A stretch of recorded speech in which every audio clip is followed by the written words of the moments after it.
Asia's wild tigers are fighting for their lives. Now a small army of biologists from the Wildlife Conservation Society are leading the charge to save them. In the end, tigers have a right to survive as much as human beings. With fewer than 7,000 of the big cats left, many people think they're doomed to extinction. But these men dare to believe otherwise. So the absolute key to saving the wild tigers is protection. 3 scientists with a passion for tigers. And if we can't protect tigers, if we can't save them, what can we save? The challenges are immense, but with the help of these committed individuals and their innovative strategies, tigers are fighting back.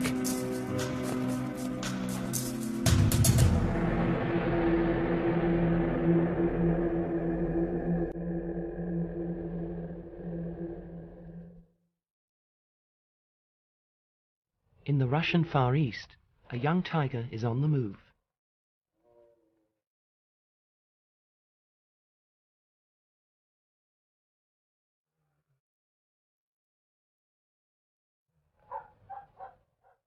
He passes the sleeping village of Ternay, then heads north into the forest.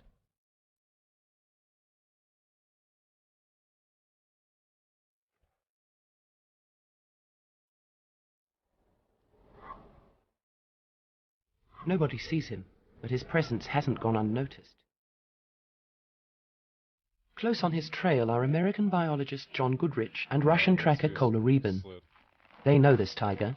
He's one of 8 radio-collared animals that the Wildlife Conservation Society, or WCS, are following here in Russia. Here's a nice track. So he came right down here off this hillside and walked right out onto the road here and then continued on up the road a ways. Weiss is a 19-month-old cub, and he's right at that age where he's spending less and less time with his mother, starting to move more on his own. And this is the first time that he's actually left his territory. See, he walked right down this road here. That concerns me a little bit. He might run into people. He might decide to go kill a dog or something like that. There are only 350 or so tigers living along this 1,000-kilometer-long stretch of coast in the Russian Far East. But tigers that enter villages are an ever-present danger to dogs, people, and themselves. John will be watching Weiss's every move to make sure he doesn't get into trouble.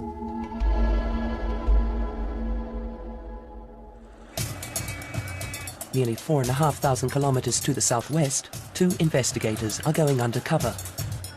Australian biologist Tony Lynham and his WCS colleague Kalia are fighting Thailand's illegal tiger trade. They've heard that protected wildlife is being sold in Bangkok's famous weekend market. To gather video evidence, they fit Kalia's bag with a hidden camera.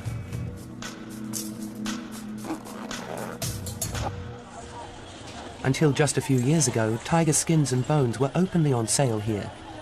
That business has been driven underground, but Thailand is still the hub of Asia's massive illegal wildlife trade.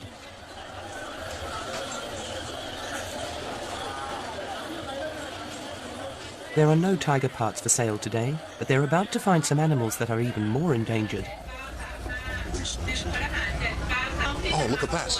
What's this one down here? Do you know what this is? Yeah, this star tortoise. That's the star tortoise. Critically endangered species. Critically endangered. Yeah. Their video footage will eventually help the Forest Department prosecute the traders. But tomorrow, Tony heads deep into the jungle to help stop this illegal trade at its source. More than 2,000 kilometers further west, Ulas Karanth is beginning a journey through the Bhadra Tiger Reserve in southern India. Ulas has been studying tigers for the Wildlife Conservation Society for more than 14 years. He knows more about India's tigers than almost anyone else. I got interested in tigers at a very young age. I was fascinated by tigers, but I was training to be an engineer. At that point in my career, I read Dr. George Schaler's pioneering study of tigers in Kanha Park in India.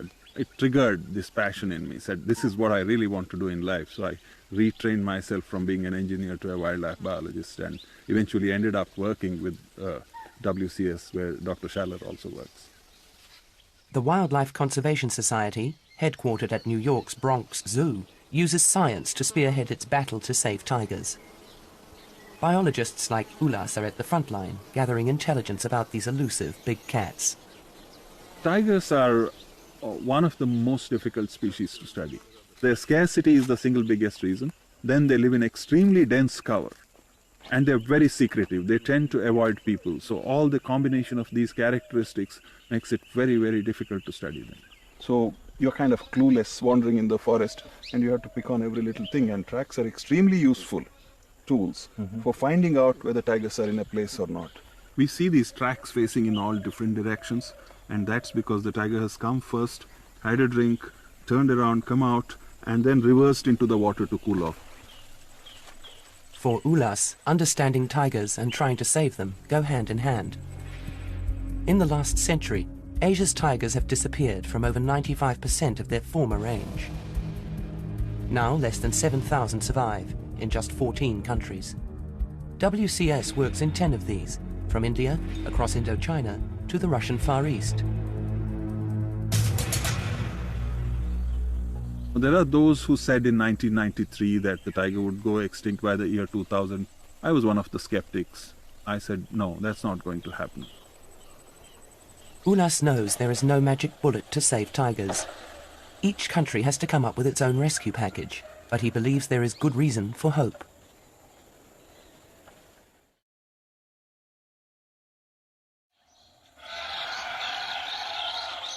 Ulas's optimism is based on his knowledge of tiger biology. The key to understanding tiger is to know that it's a big meat-eating animal, and it eats about 3,000 kilograms of live prey per year just to survive. So that translates into about 50 animals the size of an axis deer or a small cow. This basic formula, that a single tiger needs to eat a large animal every week, applies equally in India, Thailand and Russia. And it determines how much space a tiger needs to live in.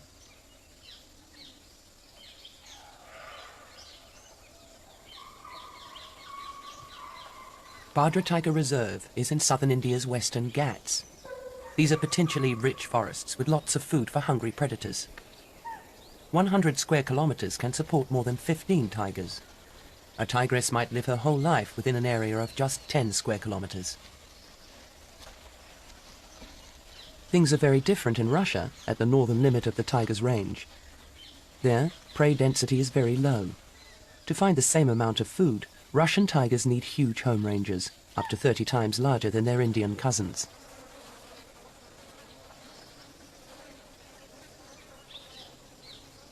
Here, sambar deer, cheetal deer and wild boar are high on the list of the tiger's favorite foods. So too are gawa. Up to a metric ton in weight, these wild cattle are a feast, fit for the king of the jungle. Studying prey helps Ulas and his team understand how tigers fit into the scheme of life in India's forests. It's not easy. Until recently, poaching was rife here, and the animals are very wary. Researchers Praveen and Samba are alert to any movement.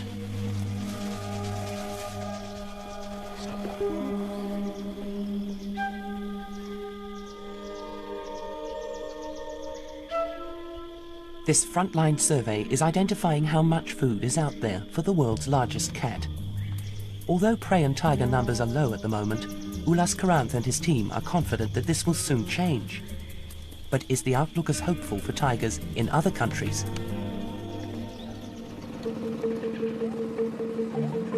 Thailand is a tiger country with its own unique challenges and opportunities. Biologist Tony Lynham is on his way to a park the locals call Balahala.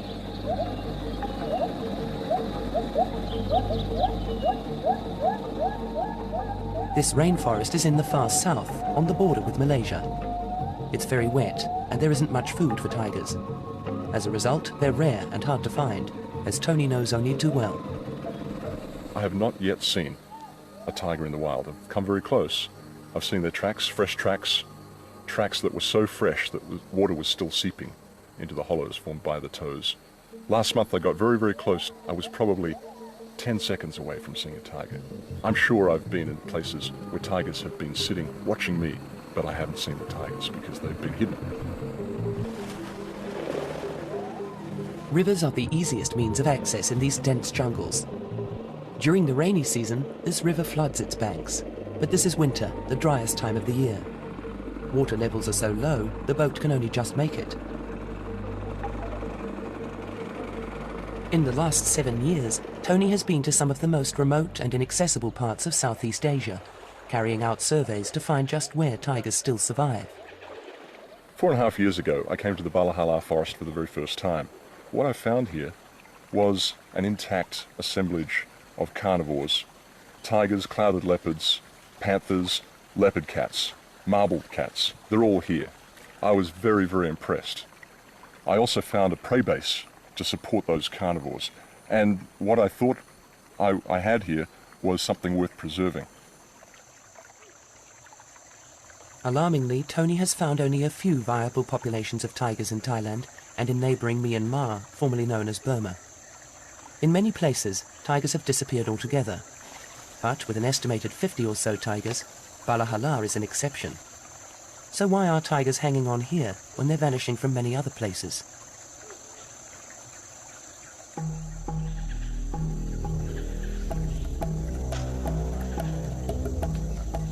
Deep in the forest, Tony has met up with an old friend and ally. Lieutenant Colonel Pitag is an officer in the Thai Border Patrol Police, and he's keen to show Tony the results of some local police work. A few years ago, wildlife protection was made one of the Border Patrol Police's official jobs. Their brand of assertive action gives Tony and his WCS colleagues hope for the future of Asia's tigers. We believe that with good protection, with good efforts, across the range of the tiger, that we can restore tiger populations. We can have 100,000 tigers, potentially. 100,000 tigers will eat a lot of meat, but that seems to be in good supply around here. Fresh cow tracks right here. And tracks. What's that over there? Gower. There we go. The many animal tracks are a sign that wildlife thrives here. That should mean that tigers are plentiful too. But Tony is more likely to come across one of thousands of smaller species of invertebrates. Oh, look. This giant millipede may be harmless, but there are plenty of other small creatures Tony has to beware of, like leeches and tiny biting ticks. Blood-sucking bugs aren't the only challenge here. Rugged mountains are covered in dense forest, which is almost impossible to move through, let alone count tigers in.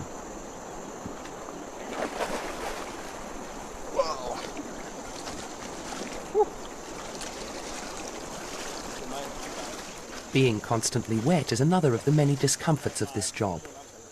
But it'll all be worth it for a tiger sighting.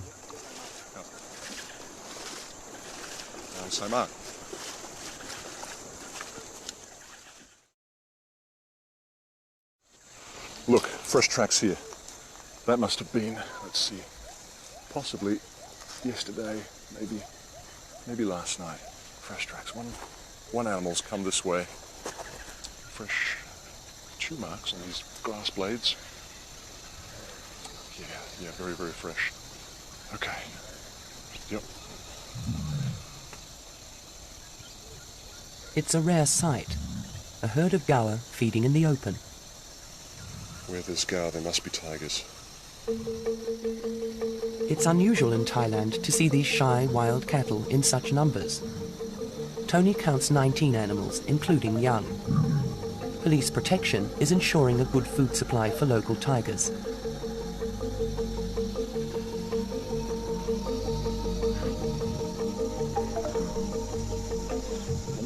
But the big cats aren't the only ones feeding well in this jungle.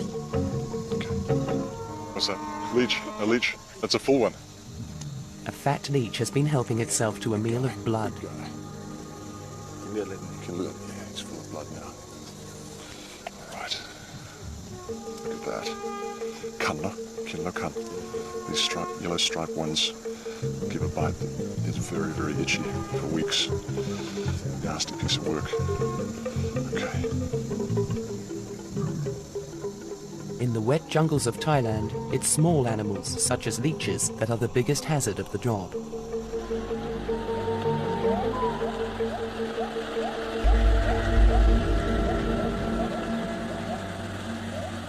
It's a different story in Russia, where people share their neighborhood with tigers.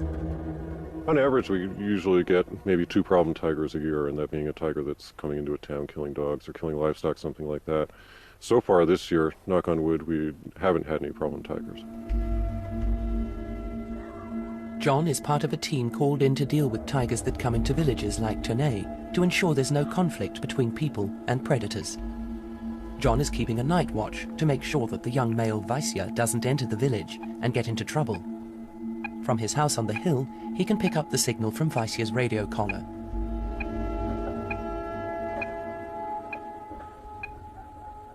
For the early part of the evening, the inactive signal shows Vaisya is lying down, probably asleep. Later, John continues the hourly checks from his bed.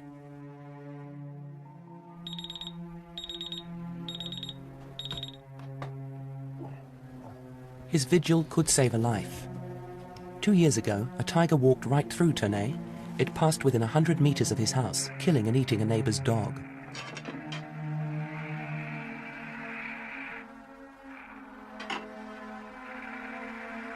By early morning, Vaisya's signal has disappeared as he heads away from the village. He has avoided people trouble, but John still has reason for concern. Adolescence is the riskiest time of a tiger's life. Young Vaisya could meet larger males and get into dangerous fights. Vaisya is now well out of range. Siberian tigers have enormous territories. To find enough food, they must travel great distances. Tigers can cover a tremendous amount of area in the course of a day. On average, they probably move maybe about 10 kilometers per day, but they can move 20 or 30 kilometers in a 24-hour period. Once or twice a week, we fly in a plane in order to locate all of our tigers, and that's because most of the areas that we work are so remote, and tigers cover such large areas that it's very difficult to find them. Many of the areas don't have any road access, and to go out on foot and cover an area of, say, 1,000 square kilometers to try to find the tiger is nearly impossible.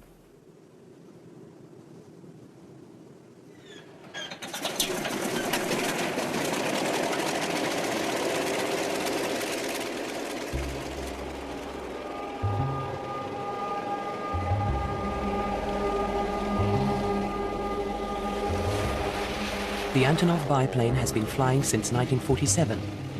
Radio tracking flights are not for the faint-hearted or those prone to air sickness, but Andrei is well used to them. He's one of 5 Russian trackers working with John to uncover intimate details of the lives of individual tigers. The plane heads north, but quite a few minutes pass before Andrei picks up Vaisya's signal. The young tiger has walked more than 10 kilometers overnight. Andrei directs the pilot to move in closer for a look, and the plane begins to make stomach-churning turns.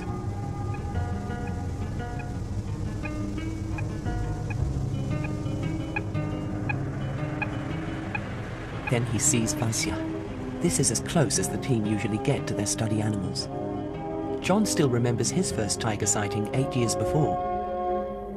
We're flying low over this oak forest that looked like pretty much just like the forest at home in New York where I grew up, except that all of a sudden there was this tiger there.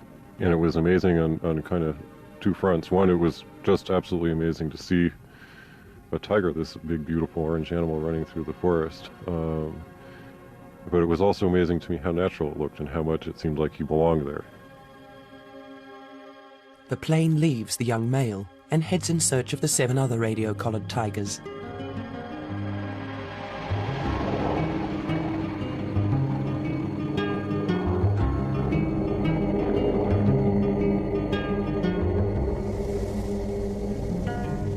They see lots of red deer. This is good news for Vaisya, who'll be hunting on his own for the first time.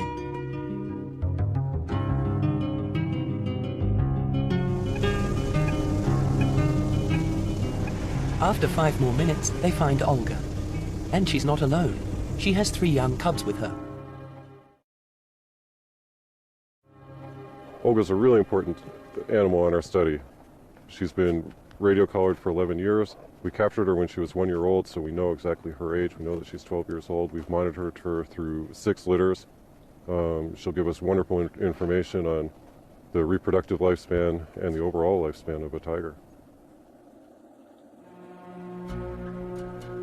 Because they're so difficult to study, there are many unanswered questions about tigers. How long, for instance, does a wild Siberian tiger live? And how many cubs will a female produce in her lifetime? These are basic questions, but John and his Wildlife Conservation Society colleagues across Asia are only just beginning to answer them.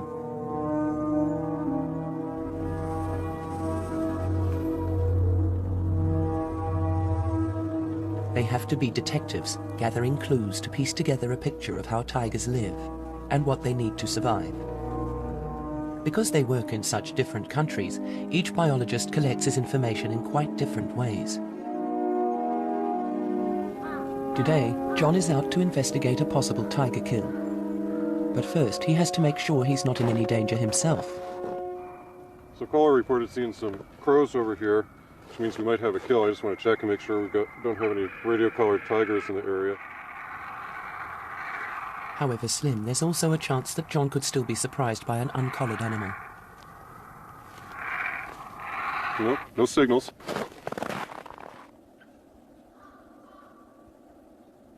You very rarely see tigers, and part of the point of using radio telemetry is so that you can monitor tigers from a distance and you don't have to disturb them. So when I'm working in the field all the time, I see a tiger maybe once a month, and every time it's such a thrill. What's the deal? when I'm following tiger tracks, and that's one of my favorite things to do, is to track a tiger in the snow. I do always have that expectation and hope and anticipation that maybe suddenly there he will be. Like crime scene investigators, John and Kola assemble the evidence. It points to a tiger called Volodya, father of the young Vaisya. 11.3 centimeter pad width. Got a fairly fresh tiger track. You can tell that it's been since the last snow. It's an adult male sized. Volodya left an area to the north 2 days ago and then disappeared. We're not sure where he is now. Haven't heard his signal. Volodya is the dominant male in this area, which is why the newly independent Vaisya has left, to try and find a territory of his own.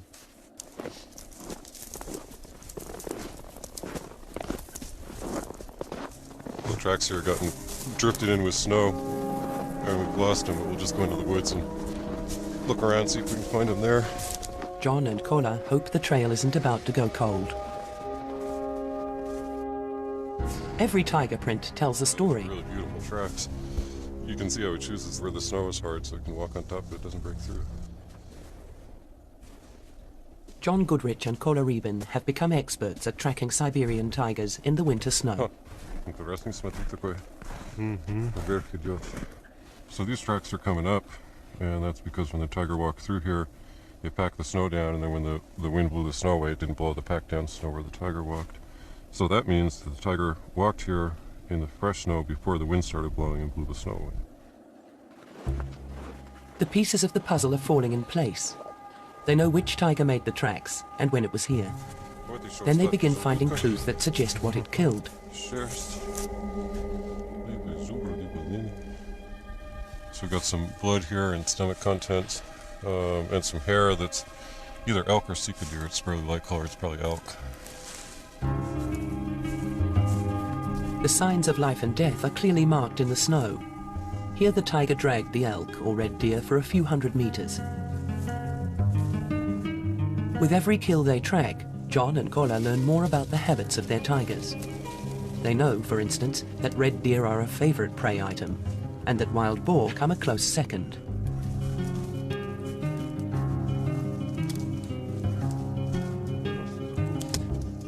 A pile of hair and a few bones confirm their suspicions. Part of the pectoral girdle. Can tell by the bone that it's a really young animal. So it'd be less than a 1-year-old elk. So it looks like he killed it right out in the open there, dragged it in here, ate a little bit, and then drug it further. Probably drug it further because they don't like to be next to real open areas.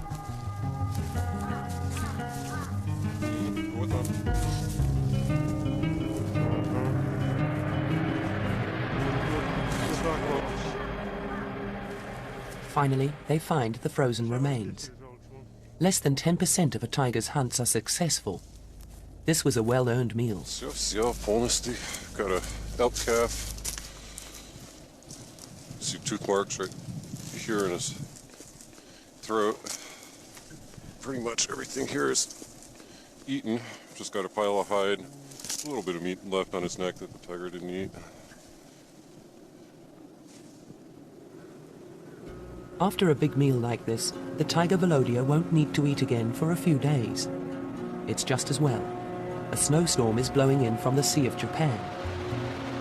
There'll be no more tracking for the next few days.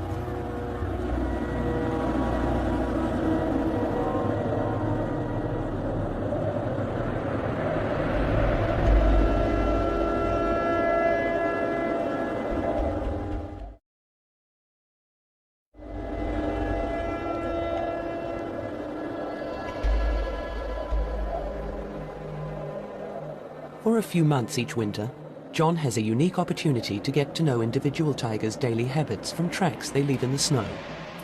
Ulas Karanth can't do this in India's forests. Because they work in such different countries, John and Ulas tailor their research to suit local conditions. In recent years, Ulas has concentrated on the bigger picture, comparing different tiger populations across India.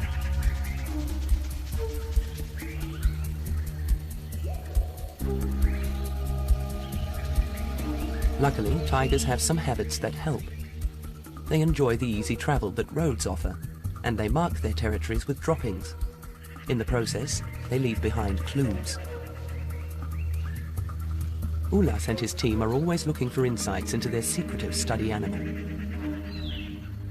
There are a variety of techniques that scientists use to pierce this veil of secrecy and learn about the tigers. The most basic ones were like picking up their scats, droppings, searching the forest, looking for their kills, and you're really like a Sherlock Holmes there. You're looking at all the evidence, digging through the muck, get a few pieces of the puzzle in place.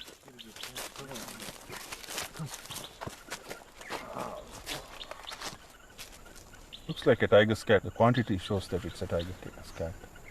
Oh, there's an egg. Looks like a bear. Yeah, that's right. The tiger has probably killed a bear and eaten it. I had to collect 1,500 of these cats, and it was a terrible job cleaning it all up, but in the end it was very useful.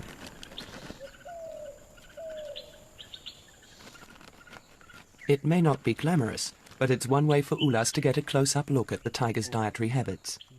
Even more of a challenge has been finding ways to count them.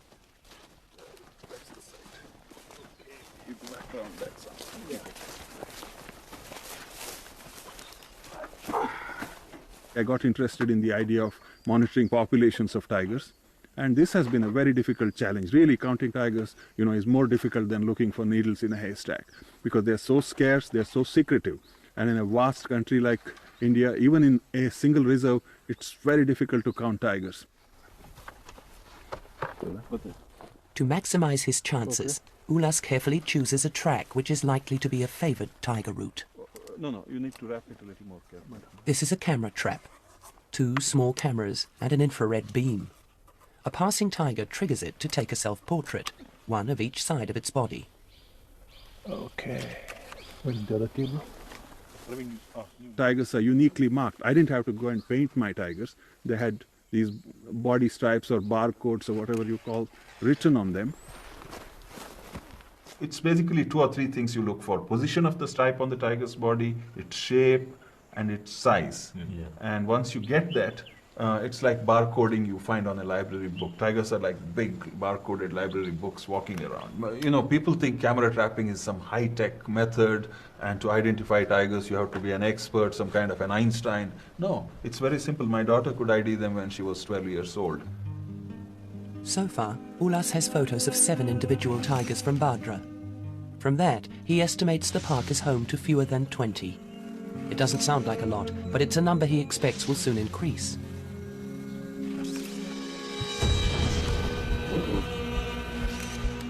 But tigers aren't the only thing caught on camera. Camera trap photos also provide chilling glimpses of armed poachers. Right across Asia, war has been declared on poaching. In Thailand, Tony Lynham has teamed up with the Border Patrol Police. Pitak and Tony are heading to a conservation boot camp, where Balahala's Border Police and Forest Rangers are training for the offensive. This is one of the few forests in Thailand that has complete protection. It's very, very unusual to have a forest that is in such a good condition as this forest. 10 years ago, the Queen of Thailand asked the Border Patrol Police to protect her park. The high numbers of tigers and gaur here now are proof that their tactics work.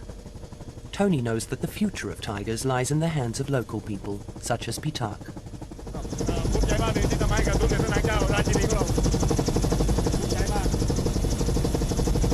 He said he's very proud to be working here for the Queen, to be very thankful in this area, for the Queen and for the people of Thailand.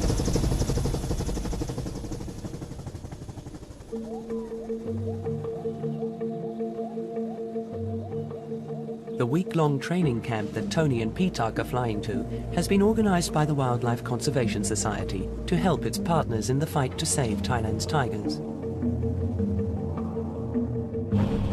These Border Patrol Police and Forest Department Rangers are the frontline forces.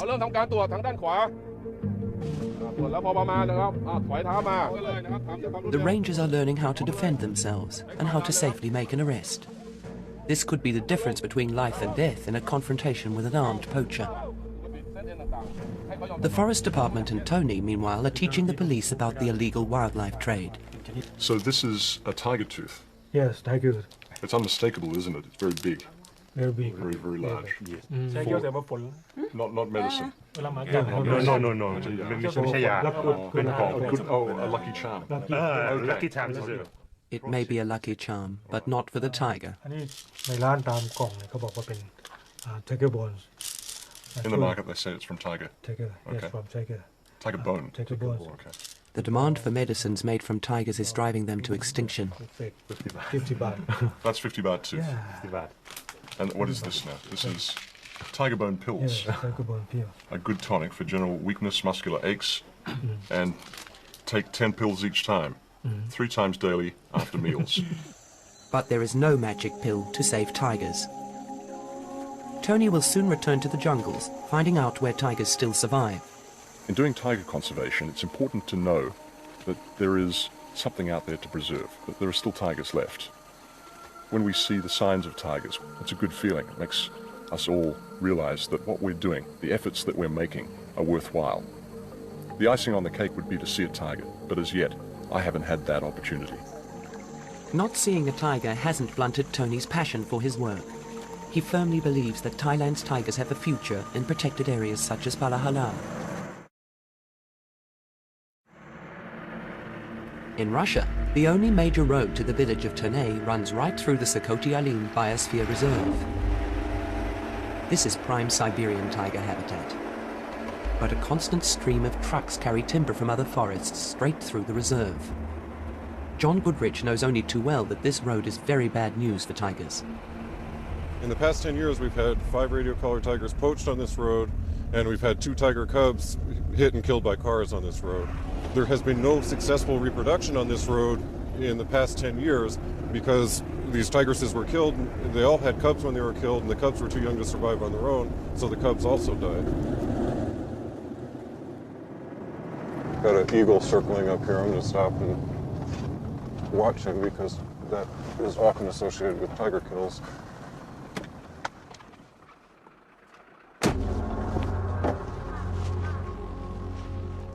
John hopes the eagle isn't circling the body of one of his collared tigers. In the 11 years the Siberian Tiger Project has been going, some very grim statistics have emerged. Out of 22 radio-collared tigers that died, 18 were killed by poachers or in road accidents.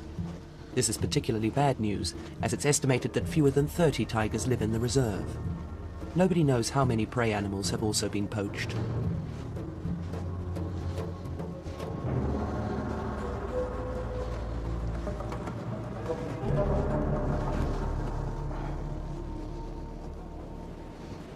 It's a young male Sika deer, probably killed by poachers. It's not a tiger kill as far as I can tell. It's fairly old. It's been here for a week at least. often what happens when poachers shoot an animal, if it doesn't fall down right away right next to the road, they just leave it. You know, so they probably shot this next to the road, it ran up 100 yards, fell down and died, but the poachers already figured that they missed, or because they're afraid to spend much time on next to the road because they'll get caught by the poaching patrol. To protect tigers along this deadly stretch of road, the Sakoti Alin Biosphere Reserve have stationed a poaching patrol here. They watch the road from a small cabin high on a hill. If they see anything suspicious, they radio through to a mobile unit. As a result, there have been no tiger deaths on the road for 3 years. Yet outside the reserve, poaching is still a major threat to the 350 or so remaining Siberian tigers. John and Kola have been asked to help a young tiger. 6 weeks ago, he was found severely frostbitten and nearly dead after poachers killed his mother and siblings. First, they must anesthetize the cub. John distracts him long enough for Kola to get a clear shot with a tranquilizer dart.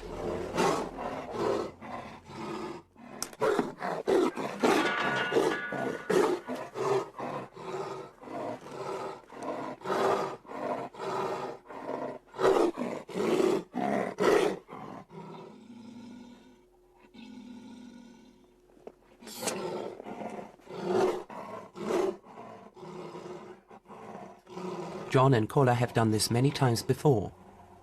It's the same procedure they use to put radio collars on wild tigers. The Kruglov family have nursed the cub since he was found. Now they're keen for an expert opinion on how he's recovering. They report that when the tiger was brought to them, he was suffering severe frostbite to his feet and face. His jaw was frozen so solid they could knock on it as if it were a piece of wood. He's got an abscess on his chin from the frostbite, but that should heal up okay.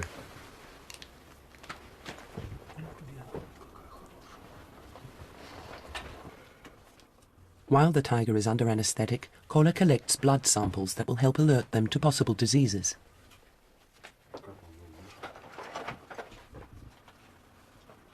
One of the things I've been doing here is feeling his muscles and his bones and along his spine and his rump here. See how much fat he's got on him. He's in good shape. Good blink reaction from him, so we're going to give him a little bit more here. The cub is starting to come out of the anesthetic. The team move quickly to give him more.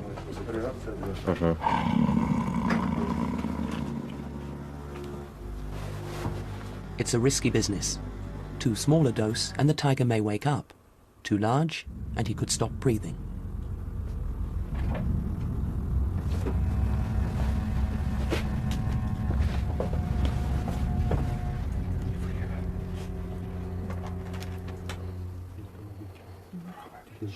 Edward had some concerns that he seemed to be having some trouble with his back legs, but there doesn't seem to be any problem. He seems to be moving just fine.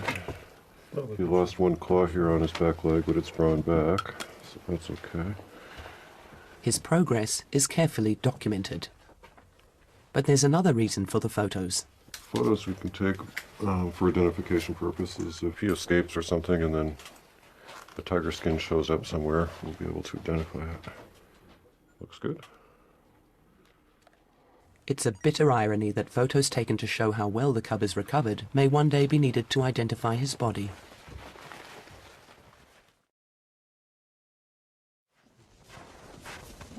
The checkup is complete, and John is very pleased with how healthy the cub is. His weight has doubled in 6 weeks. Now it's time to get him back in the cage up the hill before he wakes up.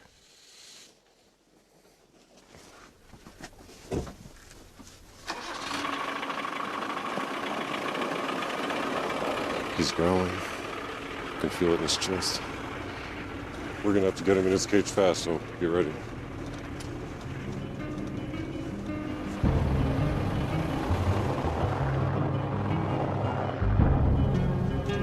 With so few left, every wild tiger is important.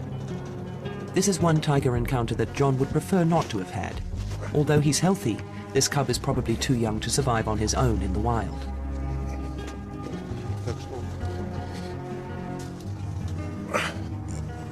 The poachers who killed his mother and siblings have almost certainly doomed him to a life behind bars in a zoo. But there is a ray of hope. Attitudes are changing. The people who first found him could have sold his body for a small fortune. Instead, they chose to save him. Он рычит в сторону, чувствует. Такой. And in densely populated India, there is also a ray of hope for Badra's tigers. Asia's tigers and the wild places where they live have been disappearing at alarming rates. Ulas Karanth believes that to make India's few remaining forests safe for tigers, people must be kept out. This year has been a milestone for the Badra Tiger Reserve, but Ulas has to go into the surrounding countryside to find out why.